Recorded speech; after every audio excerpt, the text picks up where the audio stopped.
November 24th, 1971, Thanksgiving Eve. While families across America prepared for turkey dinners and parades, gathered around television sets to watch the Macy's parade and stuffed their refrigerators with leftovers to be, a man in a dark suit was walking through Portland International Airport with a plan that would make him immortal. His name was Dan Cooper. At least, that's what he told the airline.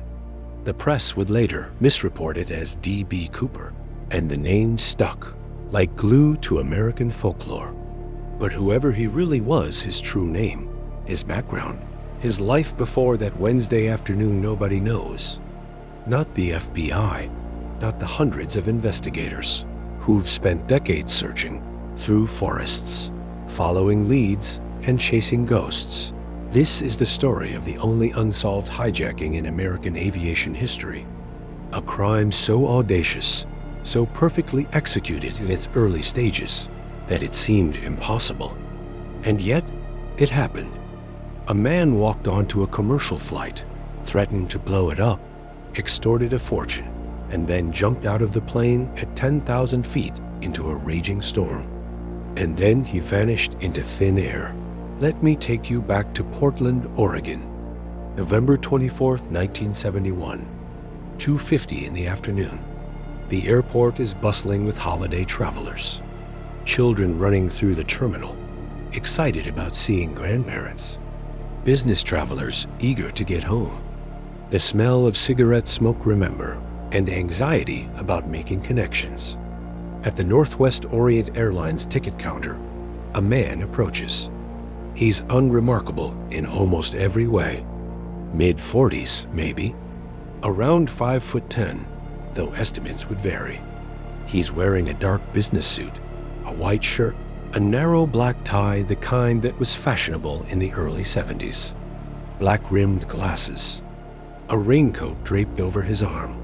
In the photographs taken by airport security cameras, and yes, they did have cameras, though nothing like today, he's just another face in the crowd.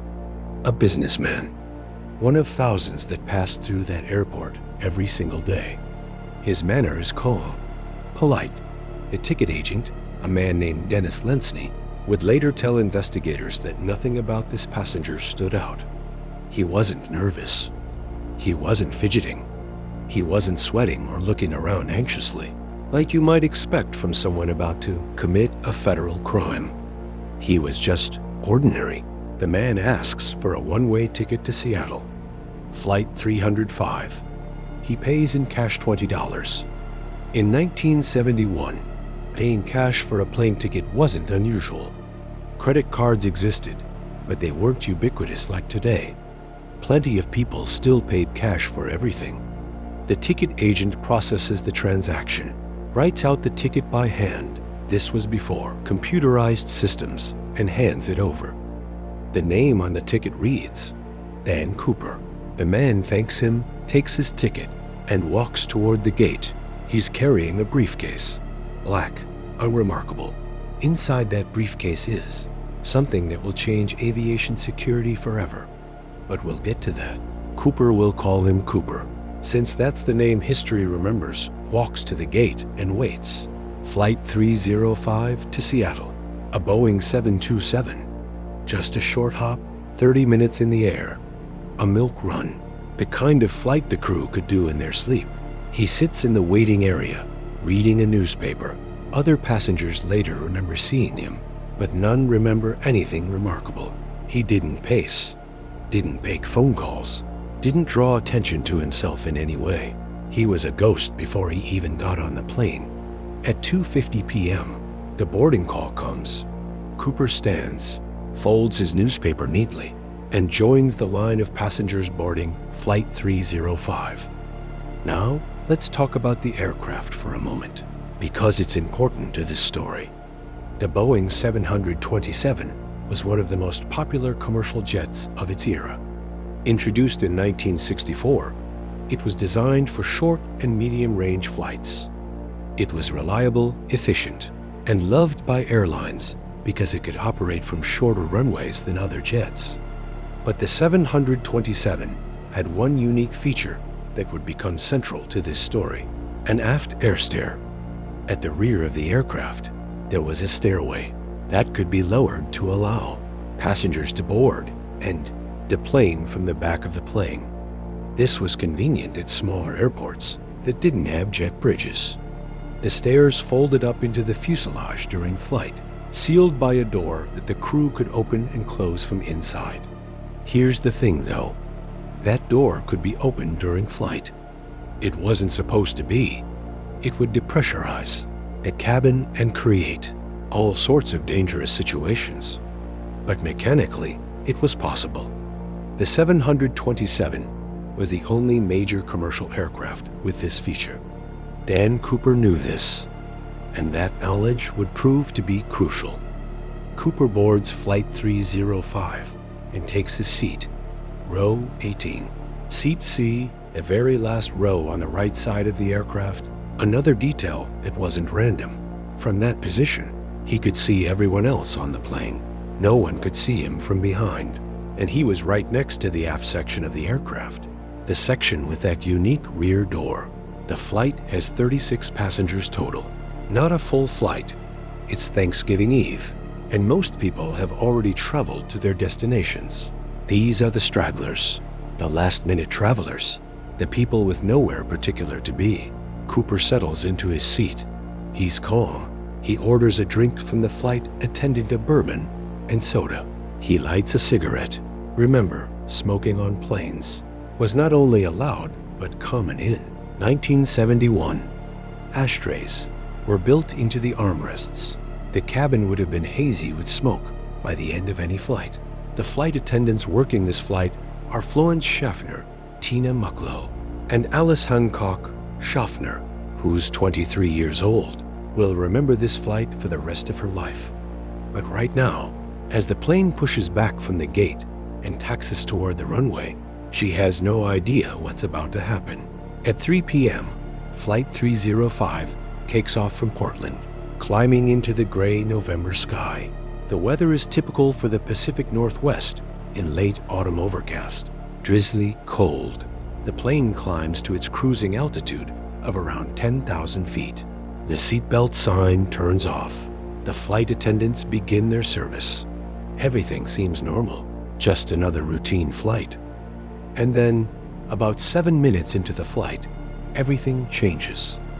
Florence Schaffner is making her way through the cabin when Cooper hands her a note. It's folded. She takes it, assumes it's a phone number. She gets these from businessmen all the time. Guys trying to pick her up, and she tucks it into her pocket without reading it. She starts to walk away, and then Cooper leans forward and says, quietly but firmly, "Miss, you'd better look at that note. I have a bomb." Schaffner stops. Her blood runs cold. She slowly takes the note out of her pocket and unfolds it with trembling hands. The note is written in neat block letters with a felt-tip pen.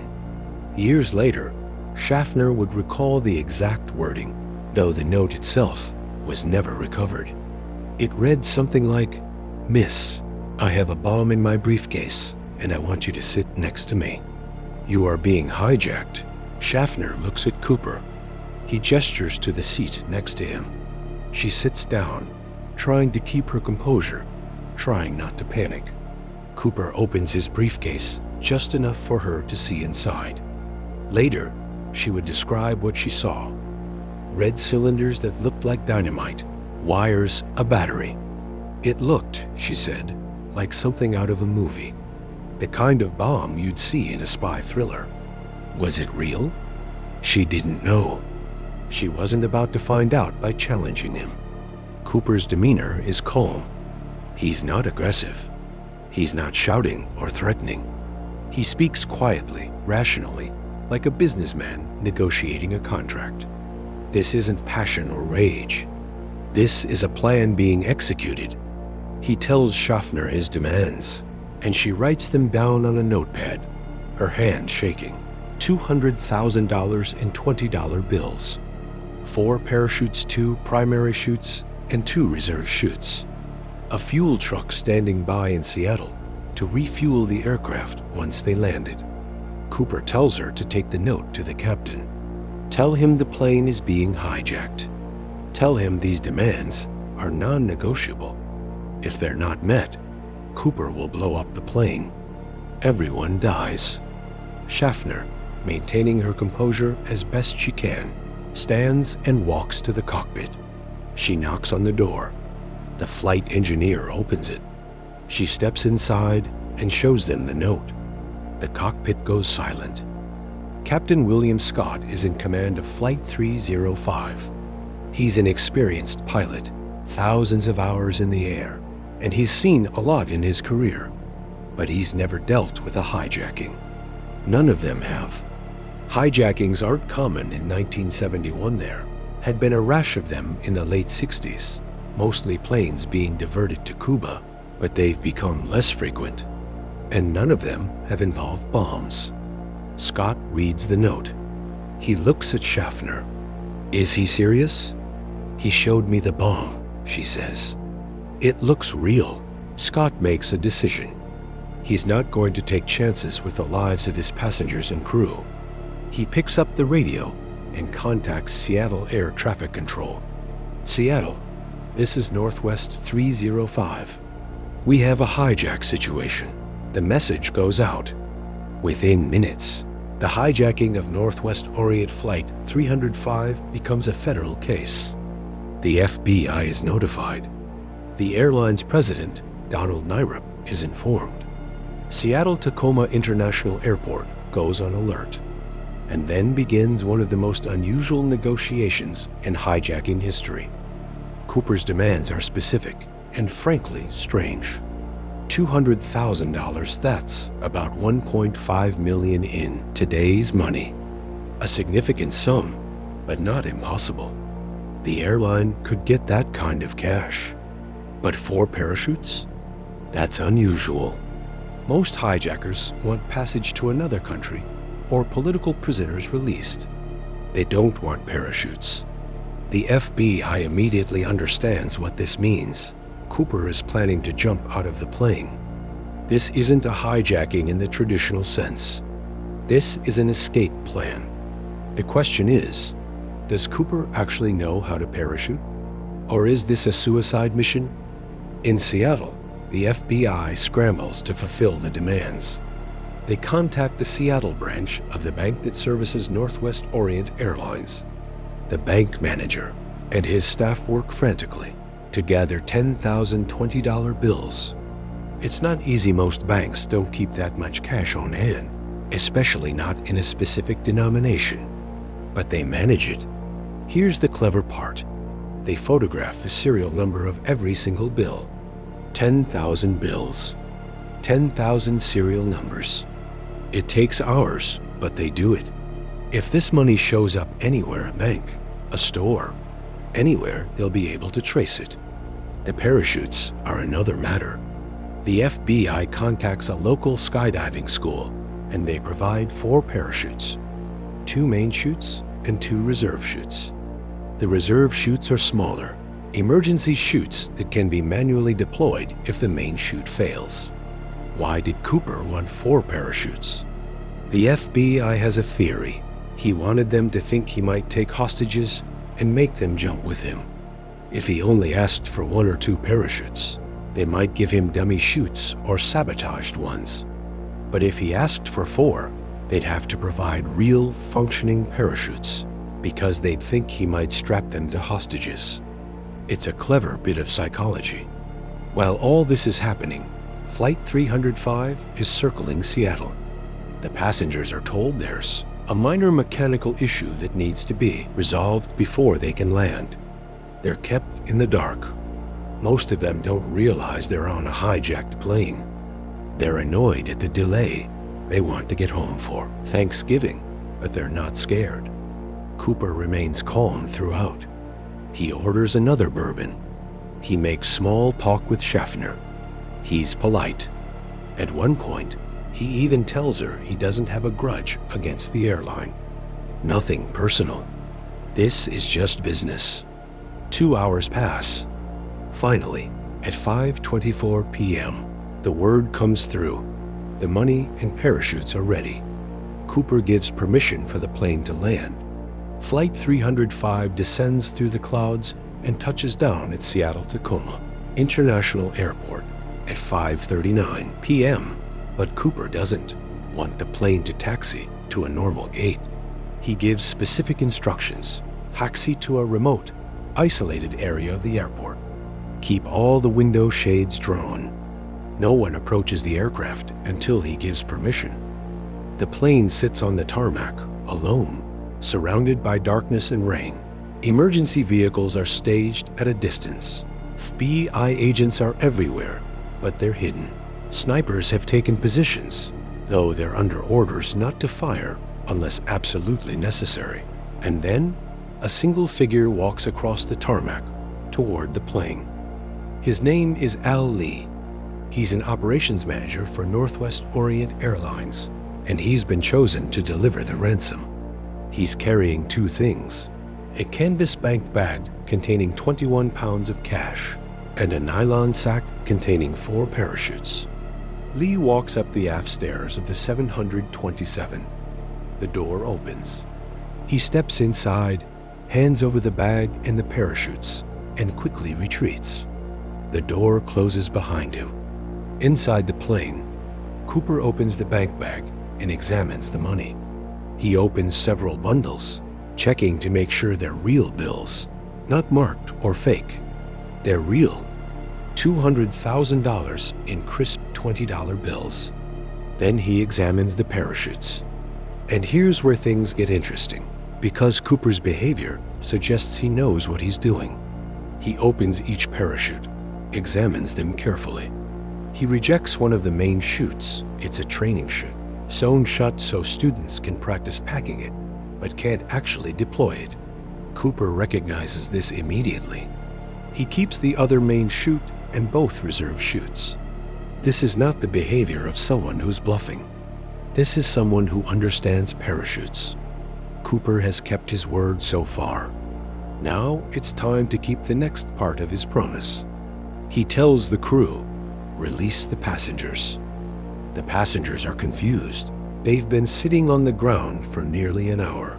They're told there's been a delay, but now they can finally deplane. They gather their belongings and file off the aircraft, still unaware that they've been on a hijacked plane for the past 3 hours. It's not until they reach the terminal that FBI agents swoon them, asking questions, taking statements.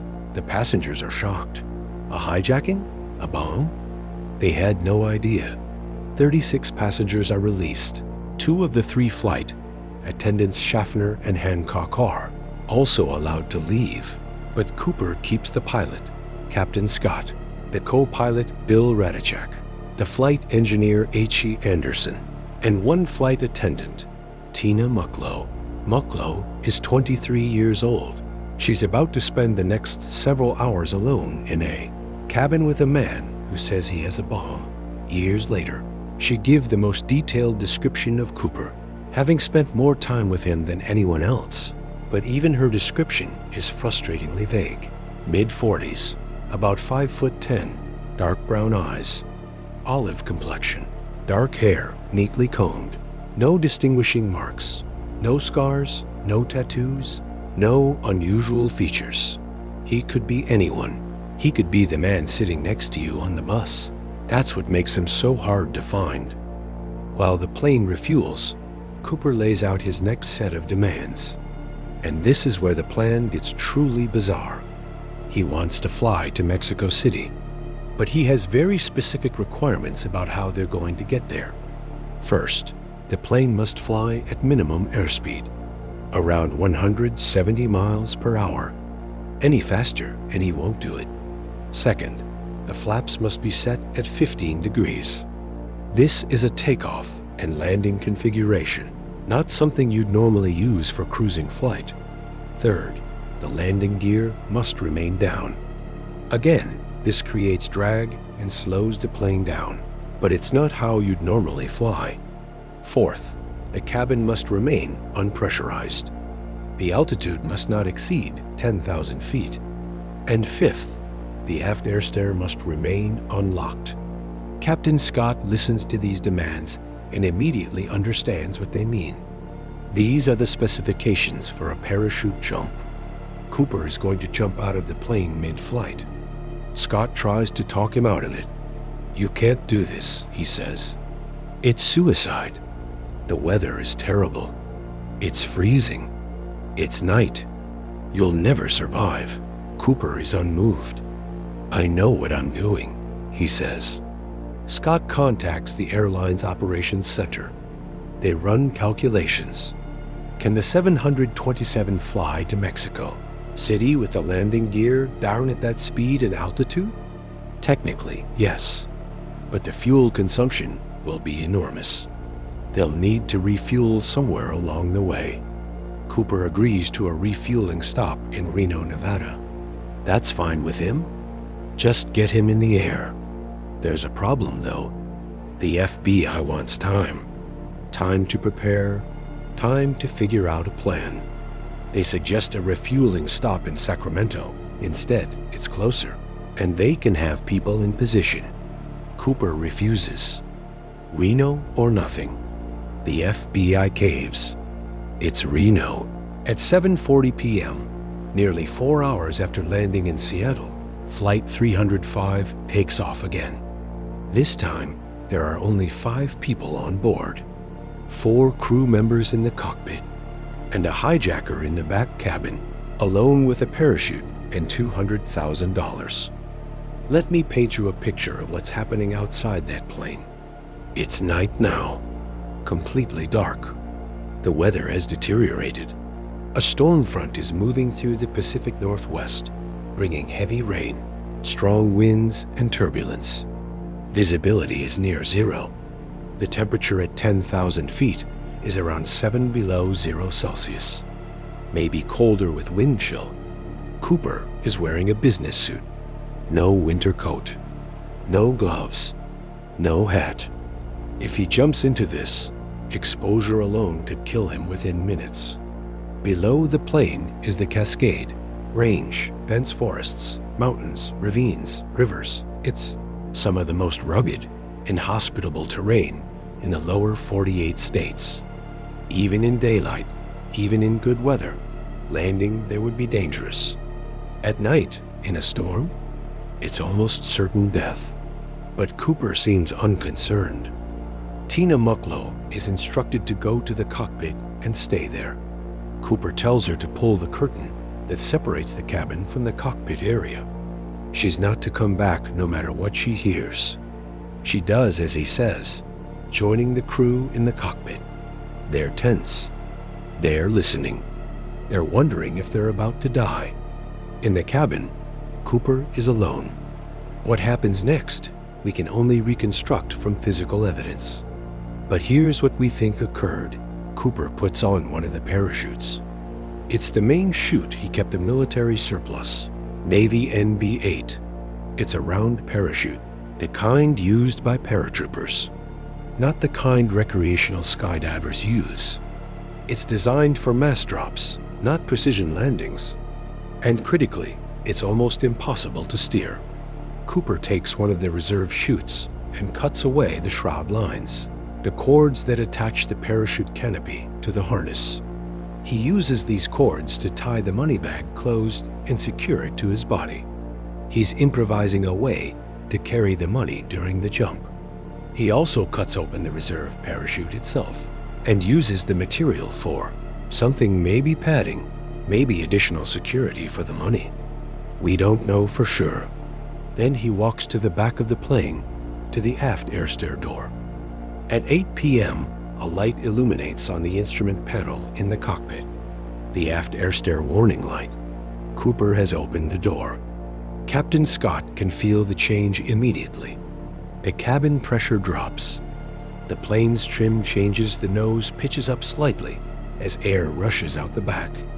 It's like someone just opened a window at 300 miles per hour. Scott picks up the intercom. Is everything okay back there? No response. The crew waits. The plane is bucking in the turbulence. Rain is streaming past the windows. They can hear the wind howling through the open door in the back. At approximately 8:13 p.m., the oscillation in the tail of the plane changes. There's a subtle shift in the aircraft's handling. The tail bobs up slightly. Captain Scott recognizes what this means. Weight has been removed from the back of the plane. Cooper has jumped. Flight 305 continues on to Reno, Nevada, with the aft air stair door still open and flapping in the wind. When they land at 10:15 p.m., FBI agents and local police swarm the aircraft. The crew cautiously makes their way from the cockpit to the cabin. The cabin is empty. The aft air stair is fully deployed, hanging open to the night. Rain is blowing in. The interior of the plane is freezing cold. Cooper is gone. The money is gone. One of the parachutes is gone. Left behind, his tie clip, his sunglasses, 8 cigarette butts in the ashtray, a few fingerprints on the armrest and the bourbon glass. And that's it. D.B. Cooper has jumped out of a Boeing 727 at 10,000 feet, in the middle of a thunderstorm, in freezing temperatures, at night, with zero visibility, carrying $200,000 into one of the most inhospitable wildernesses in America. And then he disappeared. The FBI immediately launches what will become one of the most extensive manhunts in American history. They call it Northwest hijacking. Using the flight data recorder, they calculate the plane's position when Cooper jumped. Based on the time the oscillation occurred, 8:13 p.m., and the plane's speed, heading, and altitude, they triangulate a search area. The most likely drop zone is near Ariel, Washington, along the Lewis River. It's a heavily forested area, rugged and remote. If Cooper landed there, finding him would be like finding a needle in a haystack the size of a national park. The search begins the next morning. Hundreds of people are involved. FBI agents, local police, Army soldiers, volunteers. They use helicopters, planes, dogs, metal detectors. They're looking for anything. A parachute, the money, a body. They search for weeks, then months. They comb through hundreds of square miles of forest. They look in trees, in ravines, in rivers. They interview locals, check hospitals, investigate any unusual activity in the area. They find nothing. Not a parachute, not a shred of clothing, not a single $20 bill. It's as if Cooper jumped into another dimension. The FBI releases composite sketches based on descriptions from the flight crew. The sketches are circulated nationwide, shown on television, printed in newspapers. Everyone in America sees the face of D.B. Cooper, and the tips pour in. Thousands of them. People calling in to say they saw him, they know him, they think their neighbor is him. The FBI investigates every credible lead. They investigate over 1,000 suspects over the years. Veterans with parachute training, ex-convicts with a grudge, pilots who knew about the 727's aft air stair, businessmen who disappeared around that time. Each one is investigated, interviewed, ruled out. One suspect stands out, Richard Floyd McCoy, Jr. Just 5 months after Cooper's hijacking, McCoy hijacked a United Airlines flight using an almost identical method. He demanded $500,000, 4 parachutes, and jumped out of the plane over Utah. But McCoy was caught within. Days he left fingerprints, and witnesses identified him. He was sentenced to 45 years in prison. Was McCoy also D.B. Cooper? The FBI doesn't think so. McCoy was too young. Cooper was described as mid-40s. McCoy was 29. And McCoy was serving in Vietnam on Thanksgiving 1971, though his whereabouts on that specific day were never fully confirmed. The theory remains popular among amateur sleuths, but most experts dismiss it. Other suspects have emerged over the years. Kenneth Christensen, a Northwest Orient Flight attendant who had parachute training, and allegedly spent cash recklessly after the hijacking. Robert Rackstraw, a former Army paratrooper with a shady past. Dwayne Weber, who allegedly confessed to his wife on his deathbed. And Dan Cooper. None of them have been definitively proven to be Cooper. The evidence is always circumstantial, suggestive, but not conclusive. For 9 years, there's nothing. No new evidence. No breakthrough. The case grows cold. And then, on February 10, 1980, a boy named Brian Ingram is on a family picnic along the Columbia River near Vancouver, Washington. He's building a campfire when he digs into the sandy beach and uncovers something strange. Money. Old, decomposed $20 bills bound together with rubber bands. Ingram shows his parents. They contact the FBI. Agents arrive and carefully excavate the area. They recover 3 bundles of bills, $5,800 in total. The serial numbers match. This is Cooper's money. But how did it get here?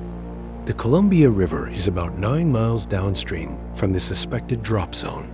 Did Cooper land near the river and lose some of his money? Did the money bag break open during the jump, scattering bills across the forest? Did the money wash downstream during flooding over the years? Forensic analysis of the bills raises more questions than answers. The bills show signs of having been submerged in water, but the pattern of deterioration is strange. Some of the rubber bands are still intact. The bills are in 3 separate packets, still bundled together, buried about 6 inches deep in the sand.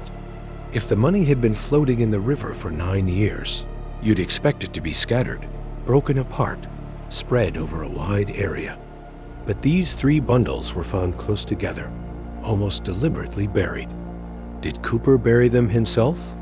Did he survive the jump, land near the river, and stash some of his money before moving on? Or is there another explanation? To this day, nobody knows. The discovery of the money reignites interest in the case, but it doesn't lead to any new breakthroughs. The search continues, but nothing else is ever found. In 2007, the FBI announces they're hoping modern DNA technology might crack the case. They recover DNA from the Ty Cooper left behind saliva and skin cells. They compare it to suspects, but there are no matches. In 2011, the FBI releases new information. They've been analyzing particles found on the Ty using electron microscopy. They find rare earth metals and other materials consistent with someone who worked in the aerospace or chemical industries. This narrows the profile. Cooper may have been an engineer or technician who worked with advanced materials, but it's still not enough to identify him. In July 2016, after 45 years, the FBI officially closes the investigation. They've investigated over 1,000 suspects, followed thousands of leads, spent countless hours searching the wilderness. They've used every tool available: fingerprints, DNA, forensic analysis, behavioral profiling. Nothing. The case is officially closed, but they say if credible physical evidence emerges, they'll take another look. The door isn't completely shut, just mostly shut. So what happened to D.B. Cooper? Did he survive, or did he die in that forest? Let's consider the evidence. Most experts believe Cooper died. The jump was simply too dangerous. He jumped at night in a storm with 0 visibility. The temperature was below freezing. He was wearing a business suit. The parachute he used was a military training chute, difficult to steer, designed for mass drops, not solo jumps in extreme conditions. The terrain below was dense forest, 200-foot-tall Douglas firs.